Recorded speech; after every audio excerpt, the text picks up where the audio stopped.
Hello friends, welcome to science classes. तर 10वीच्या science part 2चा आपण फर्स्ट चॅप्टर घेतोय, हेरिडिटी आणि इव्होल्यूशन. या अगोदर याचे 11 व्हिडिओ झालेले, हा 12वा व्हिडिओ आहे. तर या व्हिडिओमध्ये आपण जे मागच्या व्हिडिओमध्ये आपण लॅमार्किझम शिकलेलो होतो, म्हणजे आपण थेअरीज ऑफ इव्होल्यूशन शिकतोय. तर आपण नेक्स्ट थेअरी जी आहे, सेकंड थेअरी, ज्याला आपण डार्विनिझम म्हणतो. म्हणजे फर्स्ट होती लॅमार्किझम, सेकंड आहे डार्विनिझम. तर डार्विनिझम म्हणजे काय, तर चार्ल्स डार्विन या शास्त्रज्ञाने एक थेअरी मांडलेली आहे इव्होल्यूशनची. या थेअरीला म्हणतात थेअरी ऑफ नॅचरल सिलेक्शन, आणि त्याचं नाव आहे म्हणून थेअरीचं नाव आहे डार्विनिझम. जसं पहिल्याचं नाव होतं लॅमार्क म्हणून लॅमार्किझम, तर डार्विन म्हणून डार्विनिझम. तर आपण थोडक्यामध्ये डार्विनची एकदा ओळख करून घेऊ आणि मग आपण कंटिन्यू करू. तर बघा, Charles Robert Darwin, born in 1809 and died in 1882. Okay, तर हा एक इंग्लिश नॅचरलिस्ट होता, इंग्लंडमध्ये जन्माला आलेला. आता हा एक त्या काळातला म्हणजे 19th सेंचुरी मधला हा एक अत्यंत फेमस किंवा अत्यंत ज्याचा प्रभावशाली म्हणता येईल असा हा सायंटिस्ट होता, आणि याचं फार जास्त इव्होल्यूशन किंवा बायोलॉजीमध्ये याचं फार जास्त योगदान आहे.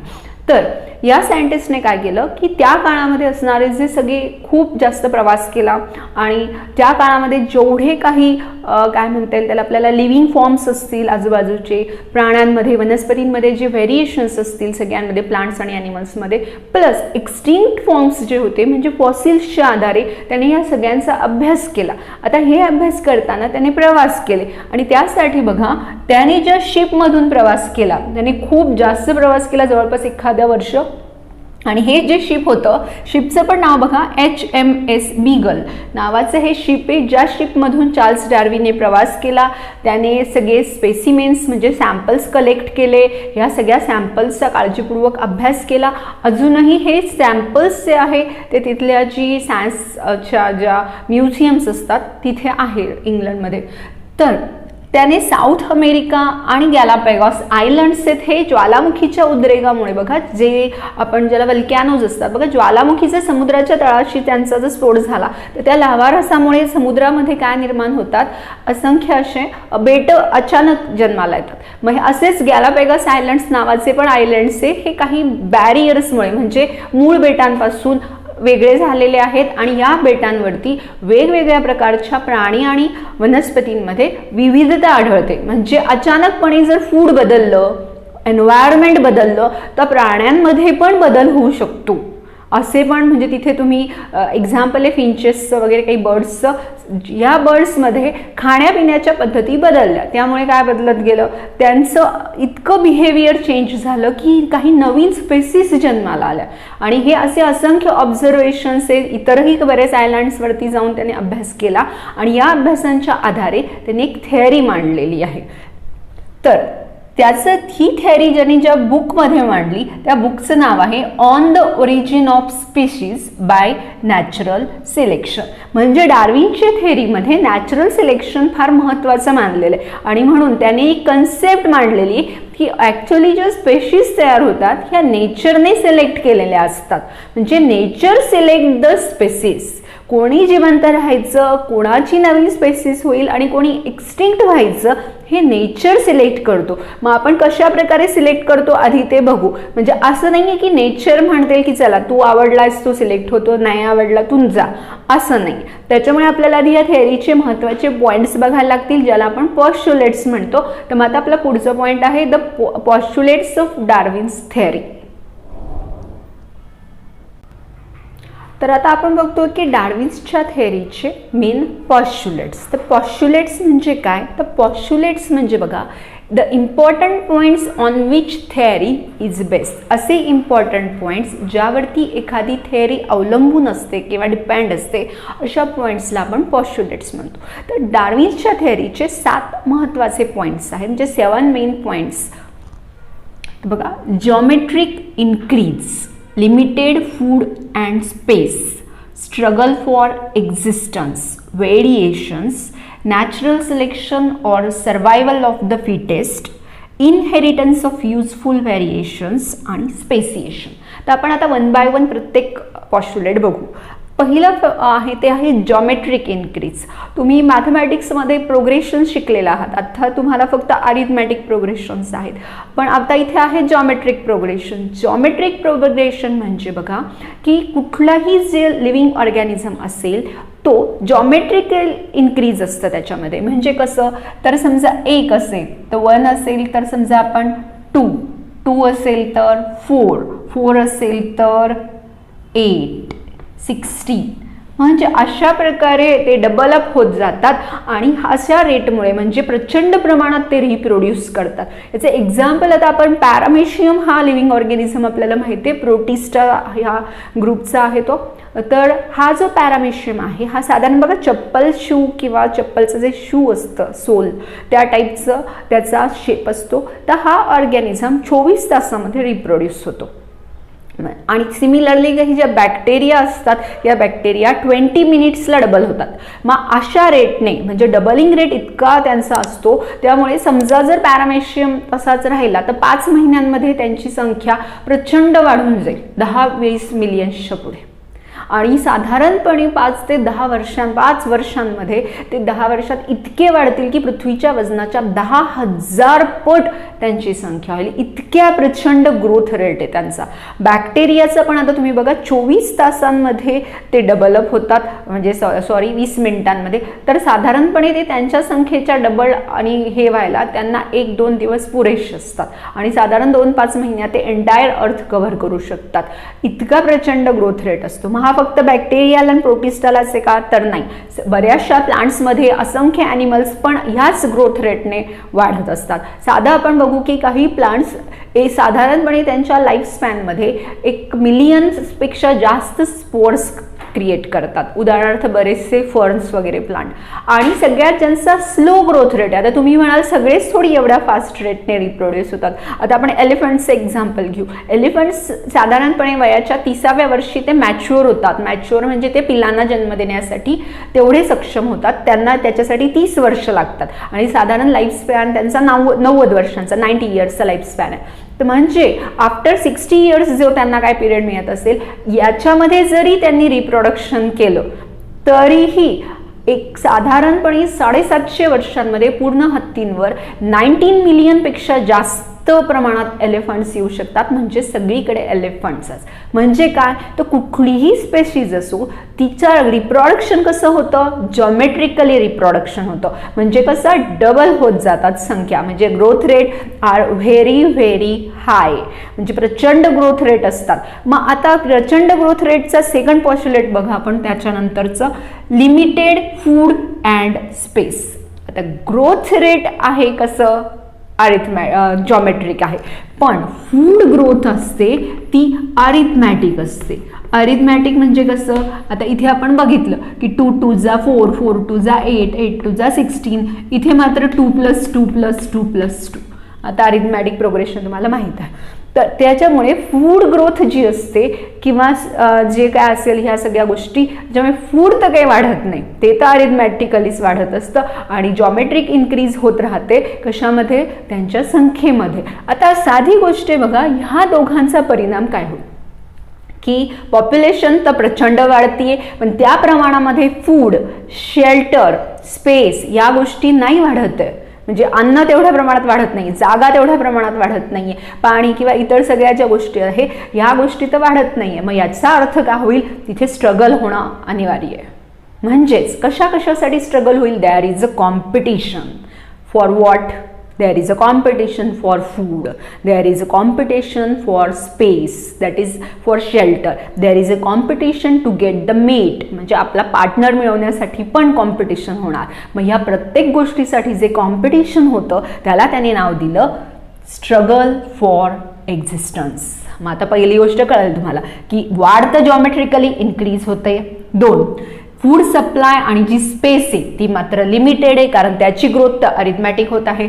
आणि ह्या दोघांचा परिणाम होऊन तिथे काय होतात, there causes struggle for existence. हा स्ट्रगल जो असतो एक्झिस्टन्सचा हा 3 प्रकारचा असतो. पहिला जो स्ट्रगल असतो तो असतो ज्याला आपण म्हणतो इंट्रास्पेसिफिक, म्हणजे स्पेसिसमध्येच. म्हणजे 3 टाईपचे स्ट्रगल आहेत हे. पहिला आहे तो आहे इंट्रास्पेसिस. दुसरा आहे इंटर स्पेसिस आणि तिसरा असतो एन्व्हायरमेंट स्पेसिफिक. म्हणजे बघा, पहिला जो स्ट्रगल आहे तो आहे स्पेसिसमध्ये. तुम्ही जर कधी, आता बरेच जण बघू शकतात की समजा एखाद्या झाडाखाली जर आपण किंवा एखाद्या ठिकाणी आपण खूप जास्त प्रमाणात बिया पडल्या, त्या सगळ्या बिया उगवतात का? नाही उगवू शकत. आणि उगवल्या, समजा खूप जास्त प्रमाणात बिया उगवल्या, तर काही बिया मोठ्या होतात, काही अगदी छोट्या राहतात, कारण त्यांना काय होतं, तिथे स्ट्रगल चालू होतं त्याच स्पेसिसमध्ये. समजा कुत्र्यांना खूप पिल्लं होतात, सगळेच पिल्लं जगतात का शेवटपर्यंत? नाही, कारण स्ट्रगल सुरुवातीपासून असते.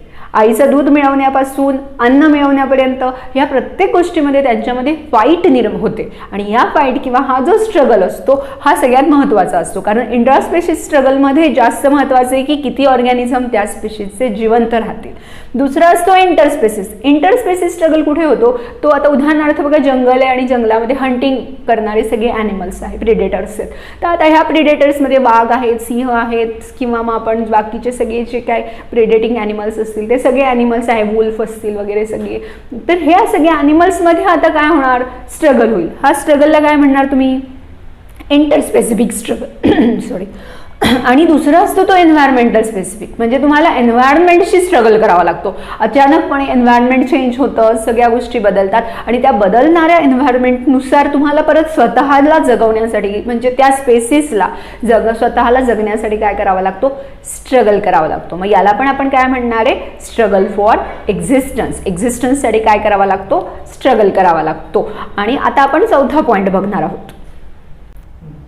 तर फोर्थ पॉईंट आहे बघा, आपण पहिले 3 बघितले, व्हेरिएशन्स. व्हेरिएशन्स बघा, व्हेरिएशन्सच सगळ्यात महत्त्वाचा एक पॉईंट आहे की व्हेरिएशन्स म्हणजे काय? आधी तिथून सुरुवात करू. बघा, या जगामध्ये आयडेंटिकल ट्विन्स जे असतात, म्हणजे पूर्ण युनिवर्समध्ये तेवढे सोडले तर कुठलेही 2 इंडिव्हिज्युअल सारखे नसतात, त्यांच्यामध्ये चेंजेसच असतात. आणि these variations are actually useful to form किंवा फॉर द इव्होल्युशन प्रोसेस. पण व्हेरिएशन्स किती प्रकारचे असतात? तर व्हेरिएशन मोस्टली डार्विनच्या नुसार व्हेरिएशन्स 2 प्रकारचे असतात.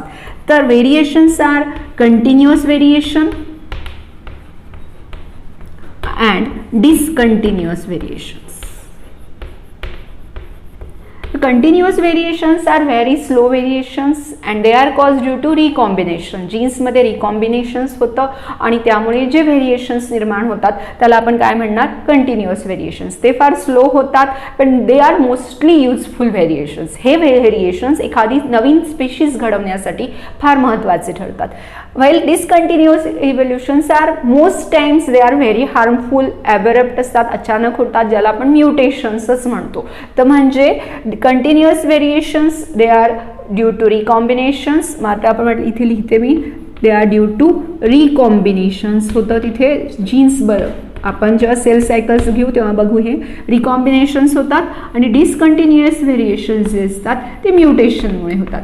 आता ह्या व्हेरिएशन्समुळे मोस्टली जे युजफुल व्हेरिएशन्स असतात ते पुढे जाणं गरजेचं असतं, पास ऑन होणं गरजेचं असतं. आता याच्यानंतर पुढचं बघा, natural selection or survival of the fittest. आता आपण इथपर्यंतचे सगळे पॉईंट्स आपल्याला कळाले. काय की पॉप्युलेशन इन्क्रीज जॉमेट्रिक आहे, पण फूड आणि स्पेसचं इन्क्रीज मात्र अरिथमॅटिक आहे. आणि या सगळ्यांमध्ये त्या प्राण्यांमध्ये स्ट्रगल निर्माण होतो. कशाचा? एक्झिस्टन्सचा. आता हा स्ट्रगल निर्माण होत असताना त्यांच्या बॉडीमध्ये व्हेरिएशन्स निर्माण होतात. व्हेरिएशन्स कशा प्रकारचे? एक तर जे आहे ते कंटिन्युअसली होणारे व्हेरिएशन्स आणि दुसरे कसे? अचानक निर्माण होणारे व्हेरिएशन्स, म्युटेशन्स.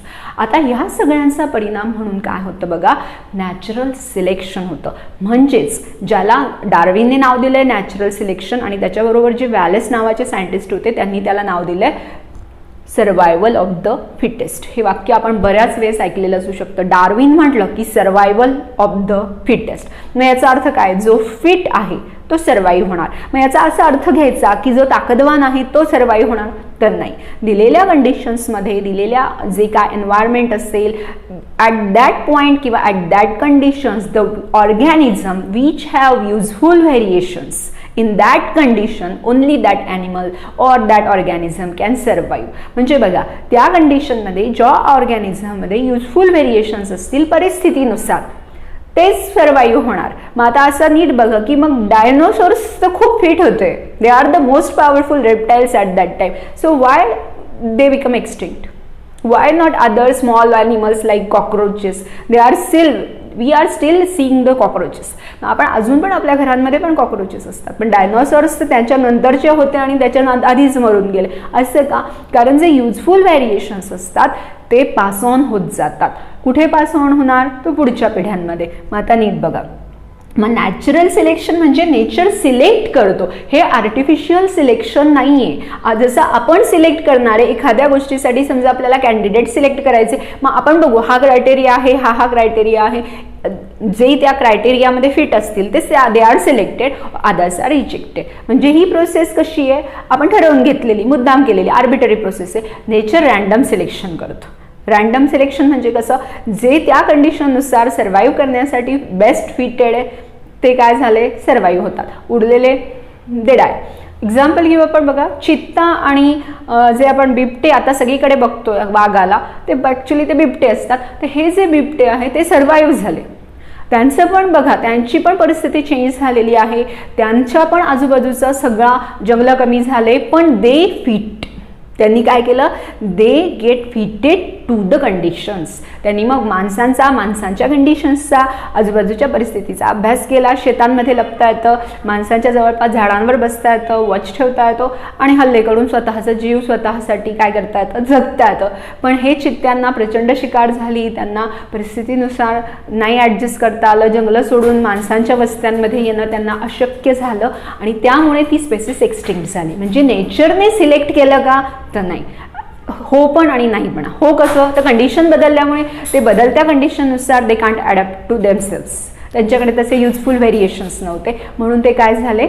ते डाय झाले, त्यांची डेथ झाली. आणि जे बिबटे आहेत ते काय झाले? ॲडॅप्ट झाले.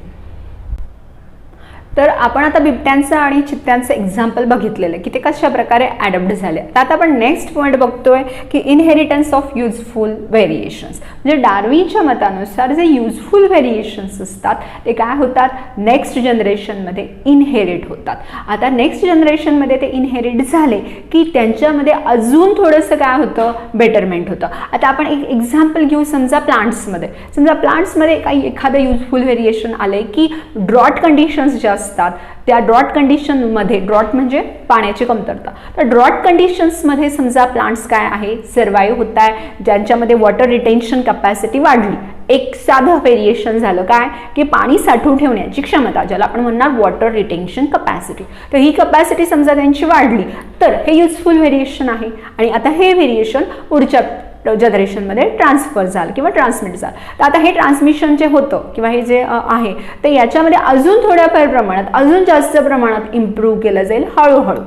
मग आता हे जे इम्प्रूव्हमेंट असतात, या इम्प्रूव्हमेंटमध्ये काय होत जातं? म्हणजेच युजफुल व्हेरिएशन्स ॲक्युम्युलेट होत जातात. आता कालांतराने काय होत जाणार आहे बरं? की हे जे व्हेरिएशन्स असतात हे व्हेरिएशन जास्त प्रमाणात होत त्या प्राण्यामध्ये खूप जास्त प्रमाणात चेंजेस होतात. इतके चेंजेस की they are totally different from their original species. जी मूळ स्पेसिस होती त्या स्पेसिसमध्ये काय झाला? खूप जास्त प्रमाणात चेंज होऊन गेले आणि त्यामुळे स्पेसिएशन होतं. स्पेसिएशन म्हणजे काय? तर एक नवीन स्पेसिस क्रिएट होण्याची प्रोसेस. नवीन स्पेसिस जन्माला आली, जी स्पेसिस मूळ स्पेसिसपेक्षा काय होती?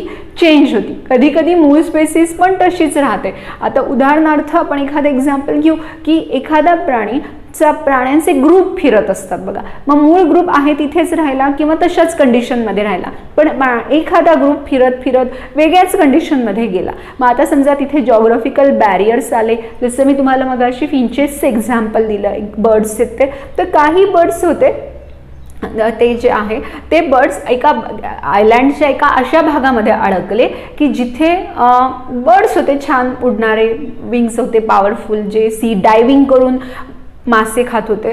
पण आता काय झालं की इतक्या जास्त प्रमाणात तिथे जॉग्राफिकल कंडिशन अशी होती की सगळे मासे किनाऱ्यामध्ये वरती येणाऱ्या एका छोट्याशा तळ्या टाईप भाग क्रिएट झाला होता आणि त्या भागामध्ये समुद्राच्या लाटांमुळे तिथे मासे येऊन अडकून जायचे. आता मासे जर अडकत राहिले तर माशांना यायला जागा होती पण जायला ते जाऊ शकत नव्हते त्या बॅरियर्समुळे. मग या पक्ष्यांना उडण्याची डाईव्ह करायची गरजच पडली नाही. जो ग्रुप तिकडे गेलेला होता त्या ग्रुपला आणि मग ते फक्त मासे खायचंच काम झालं. मग कालांतराने काय झालं, आता इथे लॅमार्किझमचे काही मुद्दे येऊ शकतात.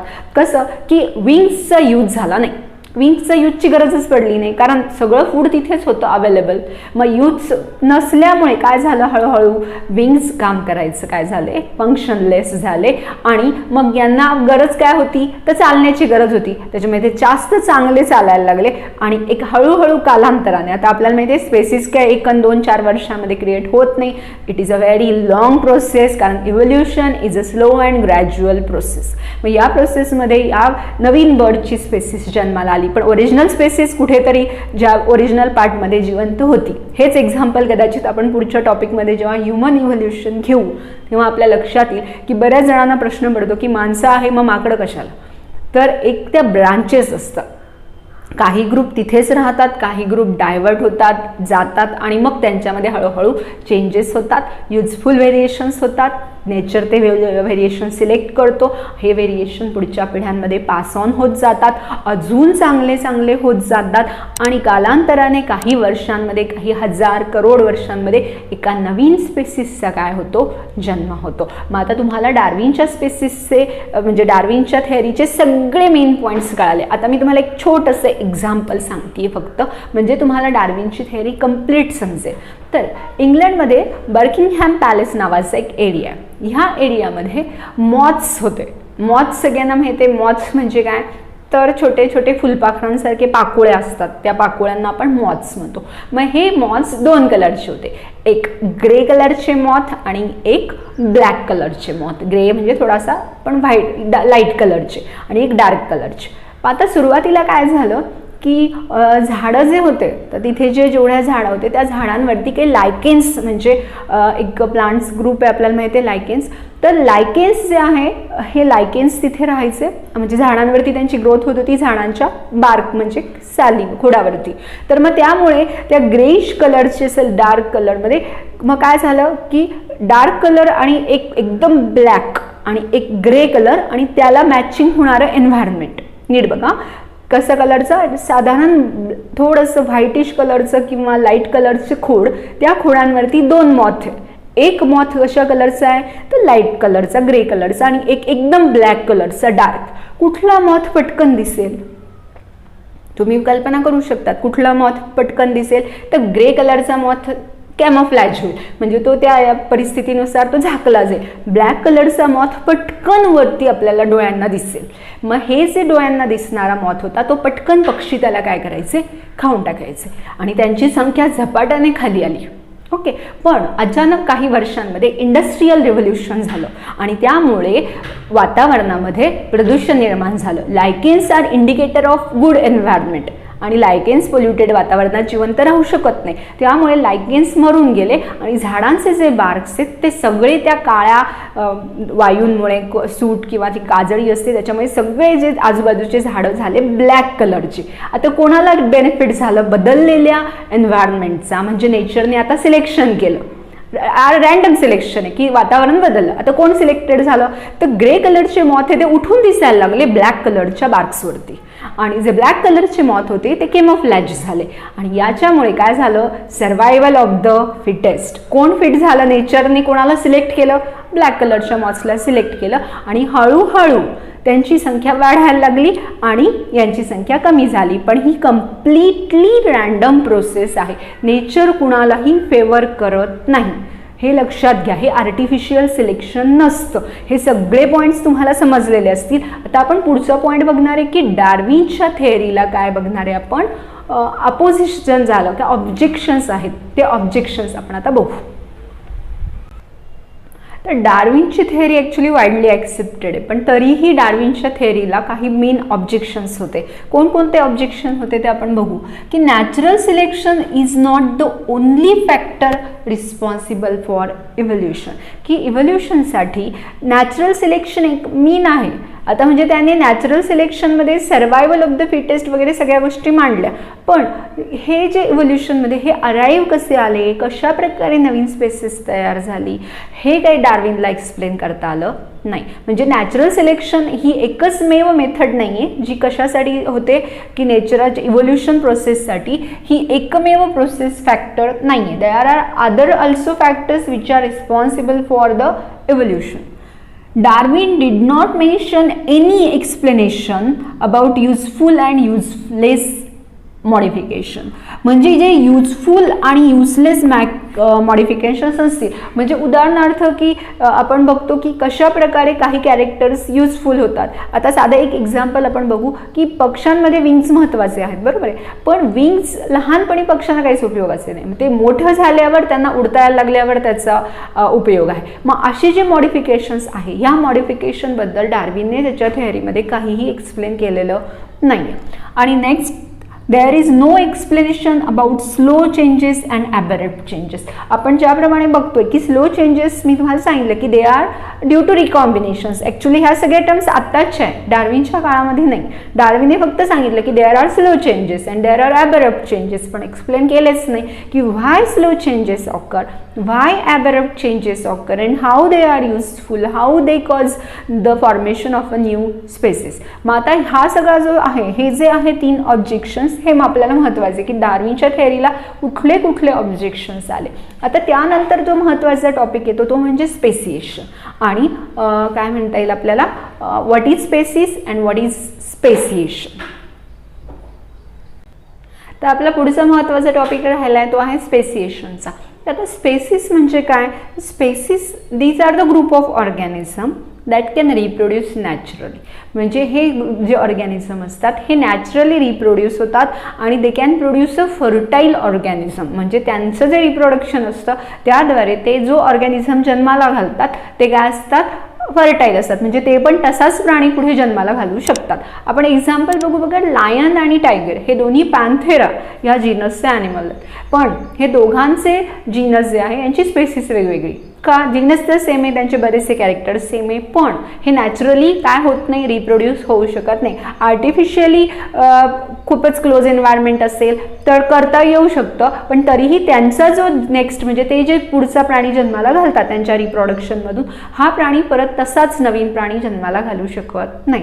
सिमिलरली हॉर्सेस आणि डॉंकीज म्हणजे घोडा आणि गाढव हे प्राणी पण खूप क्लोज रिलेटिव्ह आहेत आणि त्यामुळे यांचा जीनस एकच आहे. मग त्याच्यामुळे त्यांच्यामध्ये आर्टिफिशियल काय होऊ शकतं, रिप्रोडक्शन आर्टिफिशियली करावं लागतं. म्हणजे नॅचरल रिप्रोडक्शन त्यांच्यामध्ये शक्य नसल्यामुळे ते 2 वेगवेगळ्या स्पेसिसचे प्राणी आहेत. लक्षात आलं. आणि त्यांच्यामुळे आपल्याला म्यूल म्हणजे खेचर मिळू शकतात, ज्यांच्यामध्ये घोड्यासारखी ताकद आणि गाढवांसारखा स्टडीनेस असतो. आणि त्यामुळे हे प्राणी आपण बऱ्याच वेळेस बऱ्याच ठिकाणी वापरले पण जातात, वाहतूक किंवा ओझे वाहण्यासाठी वगैरे.